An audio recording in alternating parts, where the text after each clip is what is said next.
Hey y'all, welcome back to the Community Well. I am your host, Anna Ayaviojo. That felt so weird. That felt so weird. I missed you all so much. Literally, it's been a year. Has it been a year? Almost a year? No, it's been a year. Okay. Yikes. It's been a year.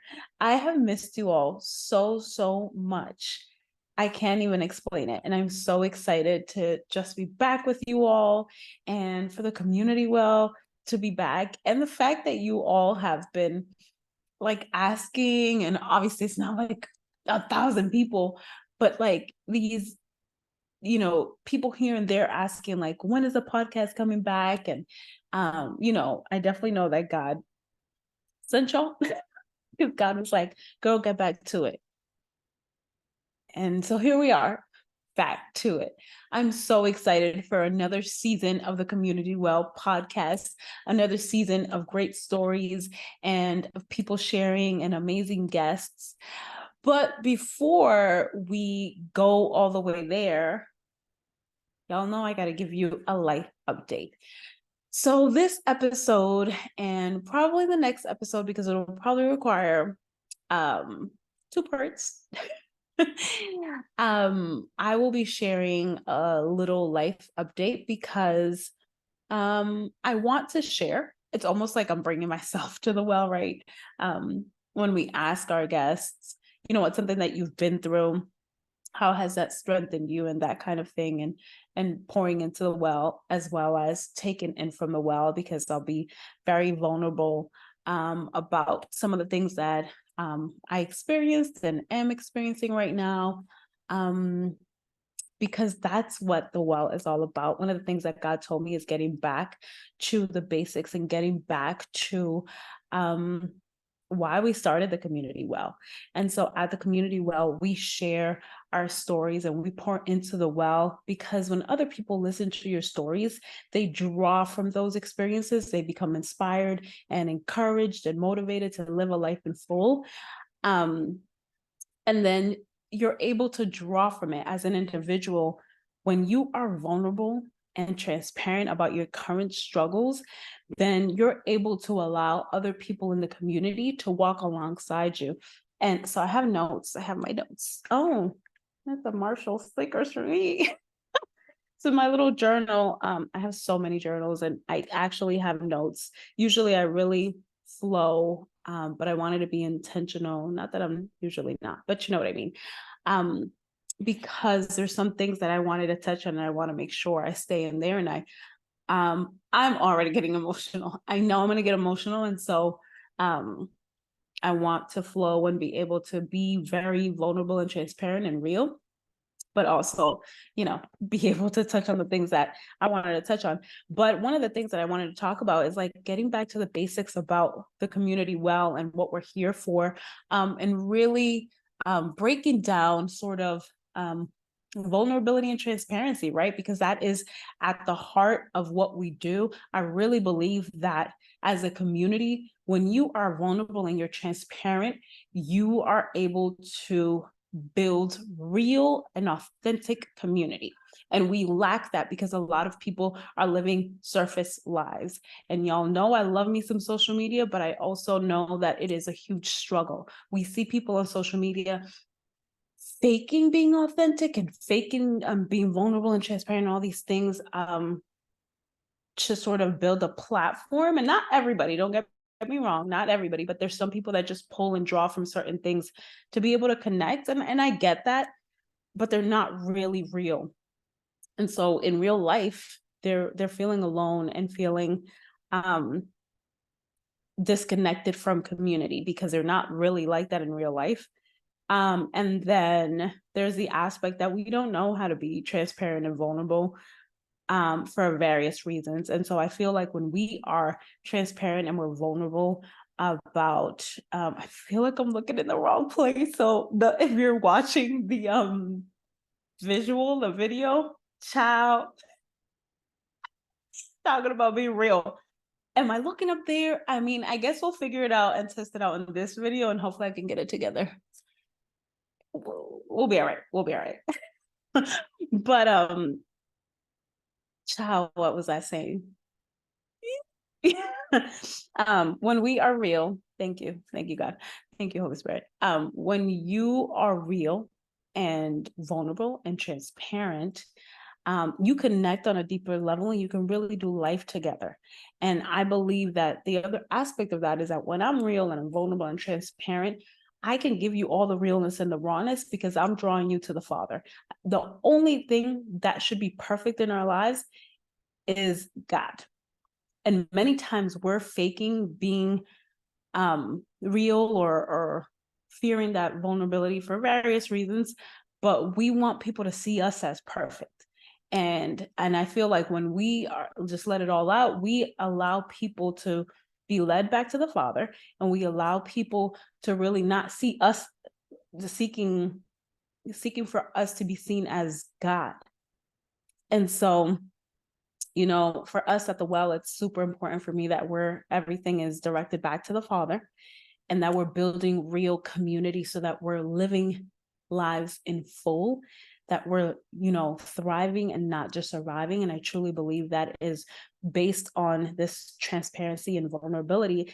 And so transparency is really about allowing people to see through you.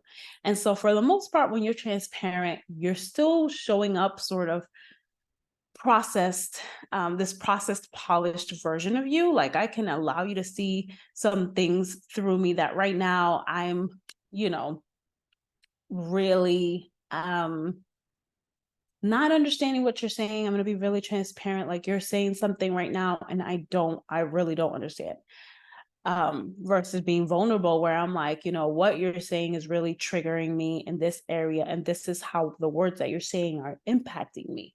Not only it's not that I'm not understanding, but it's really hitting this place for me, and I don't have the capacity to receive what you're saying.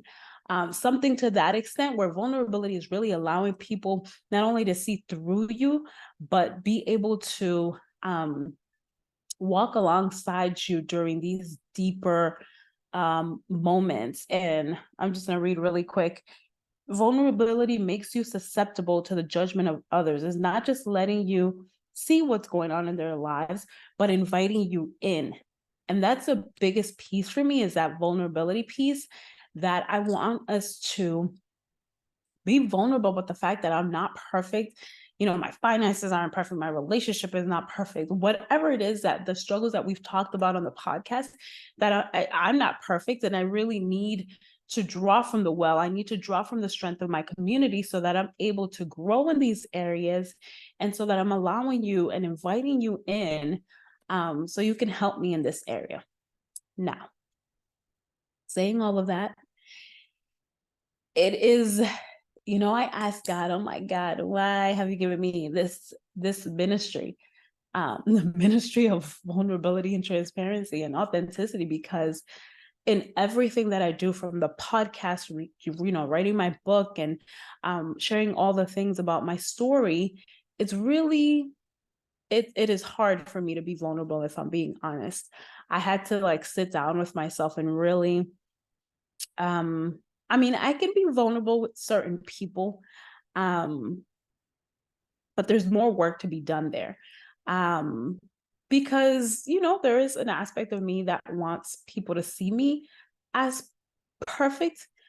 I feel like I'm so imperfect that I want people to see me as perfect, because, geez, golly, mighty God, I am so imperfect. It's not even funny. I'm super clumsy and awkward, and can I get just a part of me that feels polished and put together?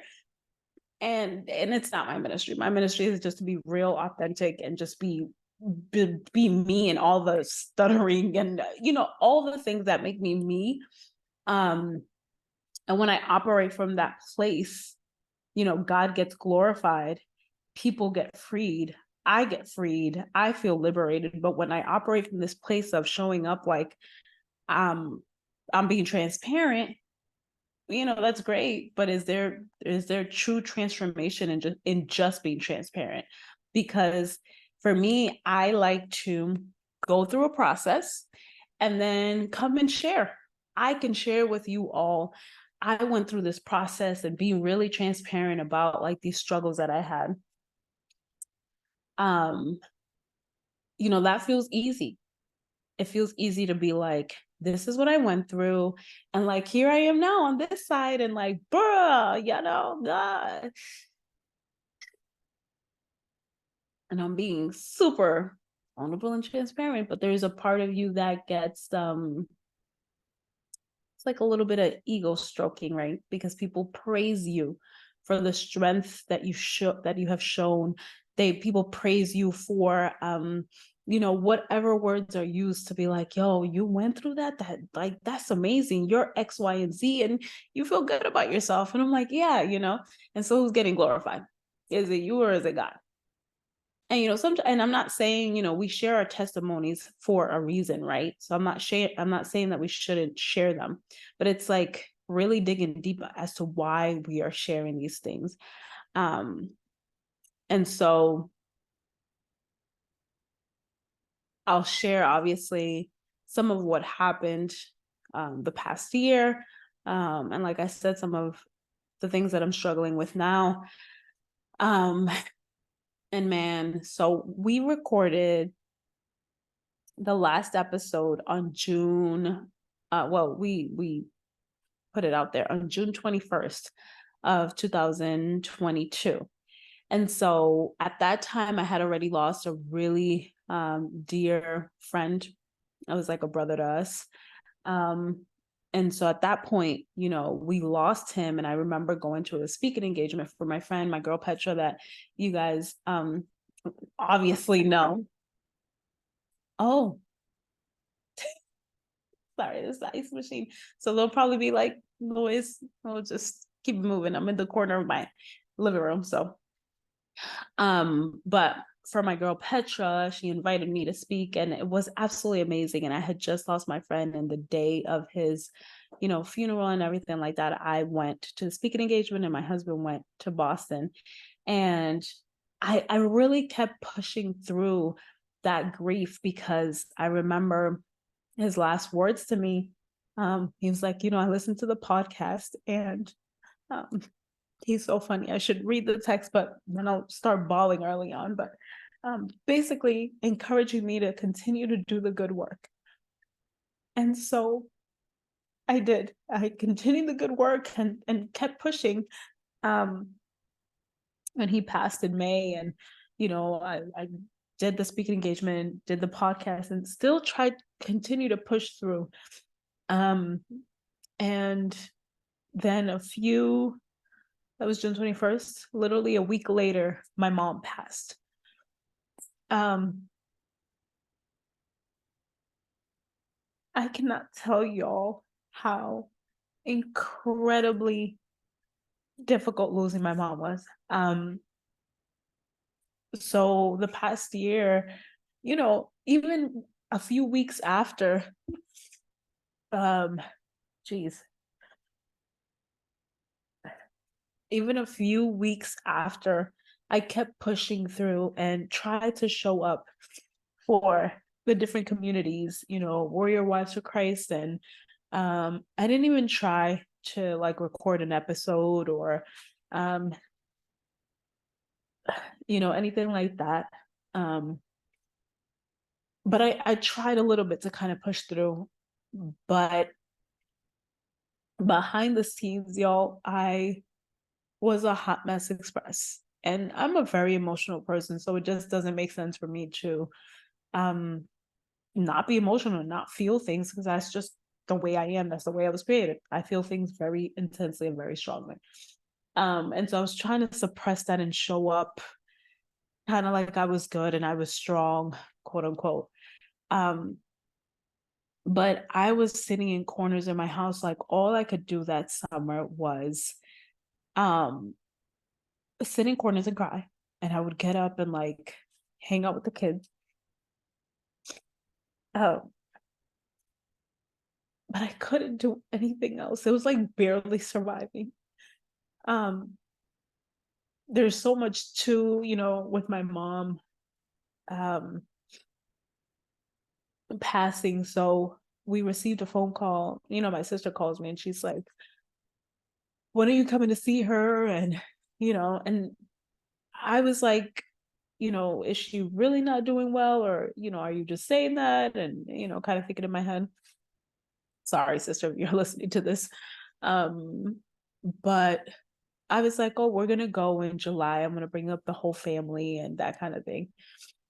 And at that point she was in the hospital, and they called me that same day later that night, and they were like, it's time for you to say bye, um at like 8 o'clock at night. And I said bye to her um on FaceTime, and it just didn't feel real.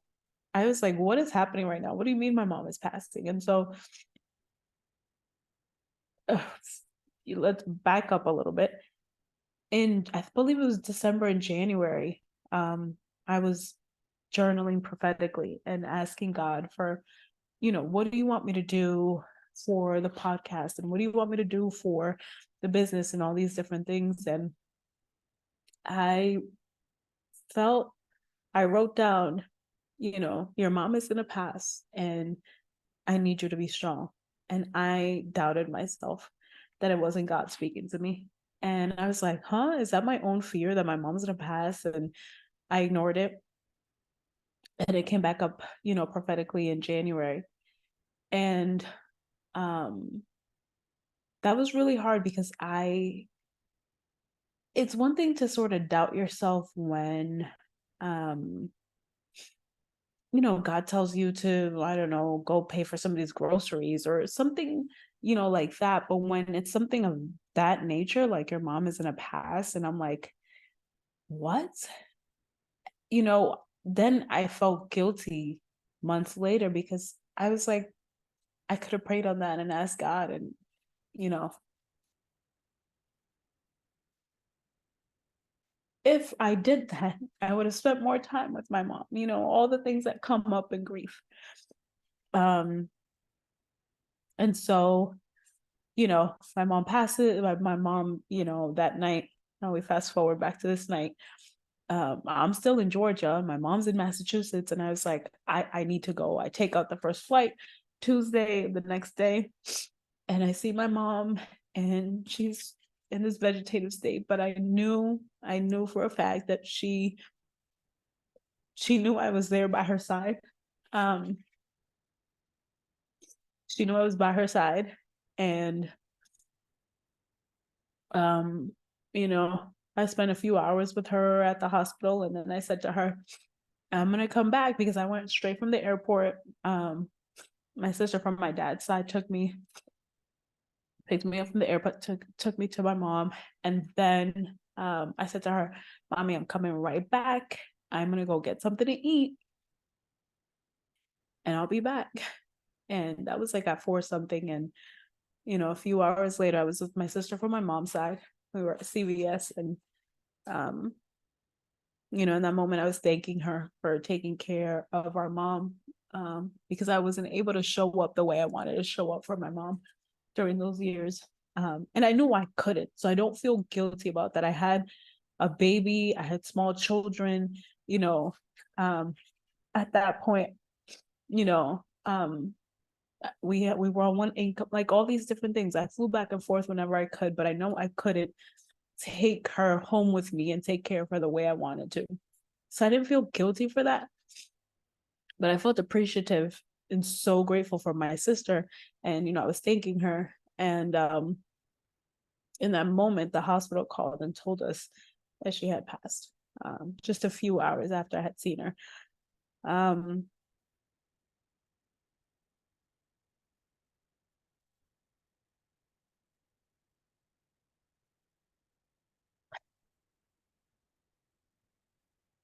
ah, um, yeah. So, it was a lot, and the planning of the funeral, all the things, and people showing up. So grateful for my village and my community. People just came through. And then the time after that, from a month after my mom passed, probably until the year, um, it was difficult, y'all. I can't even describe it. Grief really took me and like had me pinned down. I felt like I had lost all identity. I feel like I didn't even know who I was anymore. Um, there was no joy. I could not, I'm sorry, all the things. um, I did not have joy. And at that point, I was heavily grieving a bunch of things, not only the loss of my mom, but where I was in life, I was like, I was not happy where I was in life and where I was career wise, just all the things coupled with the fact that my mom had passed and really grieving the things I wanted to achieve for my mom. I wanted to be in a different place financially. So, it's the immigrant dream as a child of an immigrant to make it to a certain place so that I could buy my mom a house, so that I could take her on a vacation and all these different things that I had planned, like a legit list for my mom, especially. And I didn't get to do any of that. And so I spent really a year, um, man, just surviving, allowing myself to grieve. And a huge part of that was allowing people to love me. My friend was like, you do so much for other people and you love people so hard. And now it's our turn to love you.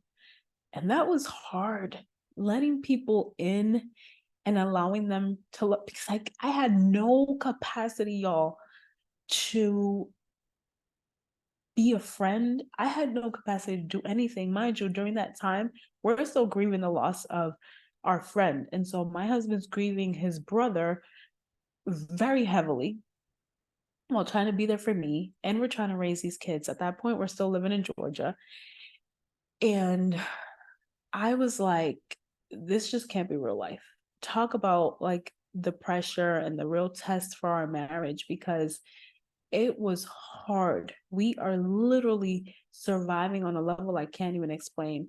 And I really struggled with having the capacity to do anything. I had no capacity for friends. I had no capacity for the bare minimum. I went to work and even that was hard. For a few months there, I was working like part-time, which thank God, hallelujah, because I really had space to just, the kids, school, sports, all these different things, and just being. But during that time, you get challenged in a way, especially with your community. I had a lot of friends. I had some of my friends who, my God, I wouldn't have been able to make it through the season without them. For them to show up for me and love me, and me feeling like I had to do something for them. It like friendships aren't reciprocal all the time. There's seasons where you have to pour. You have to pour, and that person has nothing.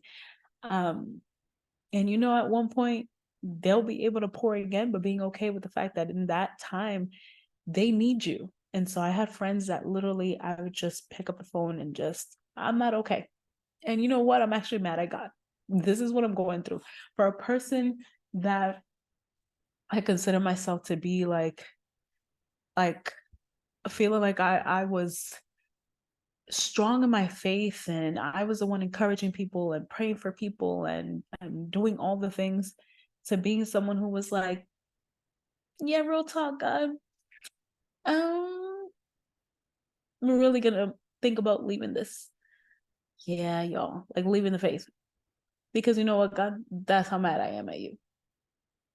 And having these conversations with your friends, having these conversations with God, and being real and raw. And I thank God that God can handle all of that, that we think that we have to be like, have it all together and be like, I believe in you, and this too shall pass, and that's great. But it's sometimes we're just masking these things with like cute words and cute Christian words. Like, yes, encourage yourself in the faith, but also be real about what you're feeling. And so I thank God that God can handle that, and that I reached that place with God where I was like real raw. And with my friends, and then there's some other friends that unfortunately didn't maybe probably didn't have the capacity for them. They didn't have the capacity for what they were going through and to be there for me.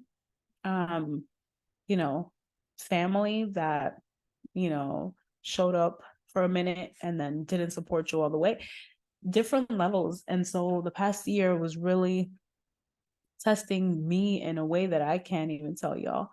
I put down everything. I put down the podcast. I put down the business. I put down, I mean, you name it, I put it down. I was going to work, cooking a meal, going to sleep. I'm talking about basic.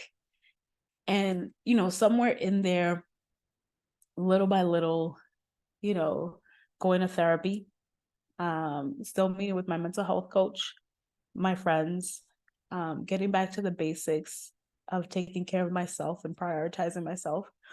Um, in all of that, you know, taking care of my health, smiling big, because that was like something huge that happened, is that I used almost like this fear of like me not having my mom and her health not being the best, and using it, you know, to really be like, I want to be healthy and live a long life, and um to be there for my kids in a way that my mom was not able to, because she had diabetes and she had, you know, cholesterol, all the issues, and you know, blood pressure issues, whatever you name it, arthritis, all the things. And I know that she would have wanted to be strong and not live that life. And so I was like, I know better. And so I need to prioritize myself. And, you know, I started a medication. I started Manjaro in November of 2022, and I've lost um 40 pounds now. And so proud of myself. Because I won't even go into detail. Maybe I'll share another time about Manjaro and that medication and like obesity. That was, I might share about that in a whole episode by itself and bring a guest, because I found it through TikTok. So my sister had told me about like Wegovy, and she was like, we need to take care of ourselves, blah, blah, blah. And it's like, yeah, but like, I can be slow to process sometimes. My poor sisters, they tell me stuff, and it's like, it's not that I don't listen, it takes a while. It takes a while for me to be like, oh yeah.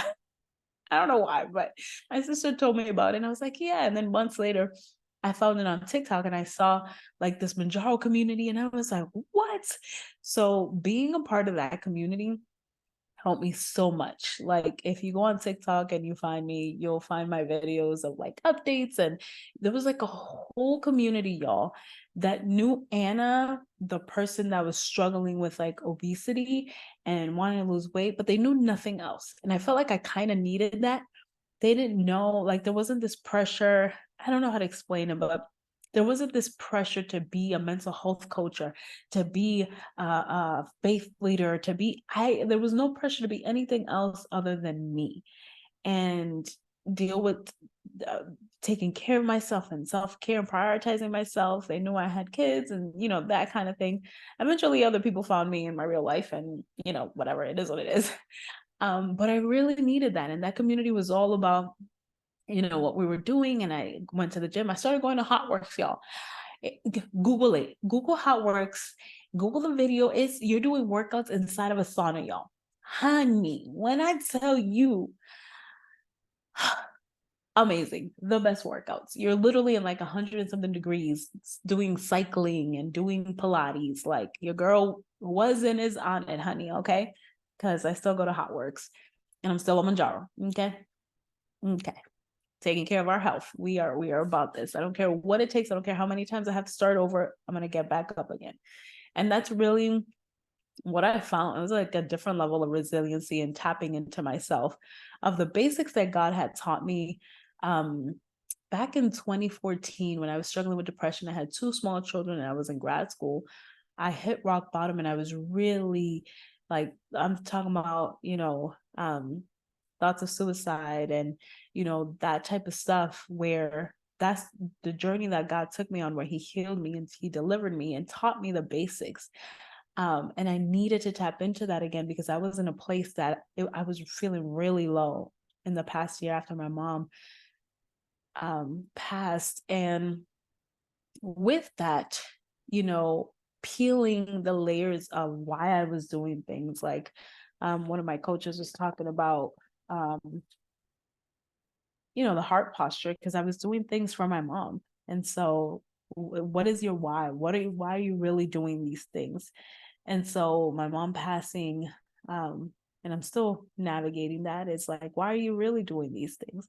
Yeah, you can do these things for your children and your mom and all these, but why are you doing these things? You can live a life in full for yourself. That is plenty. And also doing things for God, not because of what you can get from God. And that's hard, right? Because I was doing all these things, and I'm huge on being obedient and all these things because of my relationship with God, but also I wanted something from him. I wanted him to bless my obedience so that I can provide this picture that I had in my head. Ooh. And so now it's unpeeling and undoing that and getting back in alignment, because child, and this is where we'll have a part 2, but being in a place where I also was like, I don't ever want to be doing things my way, being in my own will and being in disobedience, because we lived in Georgia. Y'all know we moved from Massachusetts to Georgia. God called us to move in 2019. And then at some point in Georgia, he told us to go, and we stayed. And I think this is the stuff that people don't talk about that is very real. It's the little things that, that you're like, I don't know if that's God. And so you're not being disobedient if you don't know that it's him. But then at some clear point, God says, this is you. All the signs are pointing. So I need you to go, and you're not moving. So at that point, when you know you're being disobedient, there's a natural consequences that come into play. I'll just say we no longer live in Georgia, and there's more to it. So we actually now live in Dallas, Texas. And God called us to Texas, and I don't know what we're doing here, y'all. Just living by faith. I'm going to go wherever God tells me to go. That's all I have to say. In the next episode, I'll definitely share more about that journey, because that was huge. I was navigating grief in a whole different way, feeling like I was struggling with my identity. Like, God, this was a lot. And now I'm feeling like I'm really trying to get back in alignment. And if I'm being honest, I mean, there's so much that I'm struggling with now that I'll share another piece during the next episode. But right now, if I'm being honest, y'all, being here with you guys feels really hard. I have to get up and speak and do the things. It's like I went from being this like bold person that I know that God has called me to be a speaker and all these different things, to really the enemy trying to silence me, and me not wanting to speak, and not wanting attention again, and like, all these different things. And so it feels hard to do this. It feels hard to kind of get back to that. It feels almost like embarrassing, if I'm being honest, because it's like, girl, you were mad consistent, you were going hard, and life came at you, and you sat down, like, you know what I mean? And feeling like I'm starting over. I feel the same way in a different way. Like when I posted that first episode of the Community Well podcast, there was this excitement, this joy, but there was also like, oh my God, this is crazy. And I feel like I'm starting over. It's not the same. Obviously, we know this is not our first episode. We've been here, but it feels like starting over. It feels like starting over in good ways. I'm in a new state, and good ways is you're exploring a new place. Hard ways is building community, feeling like I'm here on my own to a certain extent. God has placed amazing people. I have some family in Texas as well. But still building and starting over again, that feels really hard. So we're going to push through the hard together. For anybody that's feeling like they're starting over, feeling like you were so strong and so bold and so courageous, and you were this version of yourself and now you feel like you're starting over. You're not. You have wisdom, you have expertise, you went through all that. And if you did it before, you can do it again. And if God helped you through that, he can do it again. Whatever God did in your life before, he can definitely do again. And this time, it'll be different because you're coming from a place of experience. It's not like you're starting from ground zero and you know nothing and you have nothing. You have resources and tools. You just have to dig deep. And this is a chance for you to really, allow God, surrender and allow God to bridge this gap. Because there's a gap between, and he reminded me of this through my coach, of like who you are that was based on life experiences and who he's called you to be. And at the end of the day, that's what we're trying to do. We're just trying to be who God has called us to be, live the life that he's calling us to have, and for him to be glorified in the process. And so allowing yourself to surrender to God in this process and use the things and use the tools that you used before. So I feel encouraged that I'm starting over with wisdom, all the things that I implemented before, but do it again. Little things like going to the gym, which is huge because that impacts us in many ways, mentally, emotionally, all the things. Doing things like that. So, we have each other. I have y'all, and I'm so happy to have you guys walking alongside with me now, and that's what it's all about. It's like I pull you up, and then I walk alongside you, you walk alongside me, and we get to do this life together. And I am excited for what's to come on the Community Well podcast, in your life, in my life. And we'll be back with another episode and part 2 of this here life update. I love y'all so much. Thanks for tuning in. Be sure to tune in next week. And also, if y'all can leave the 5 stars and the comments, all the things, so that we can get back in the charts and be able to share with other people what the Community Well is all about, and so that we can grow our village. I love you guys.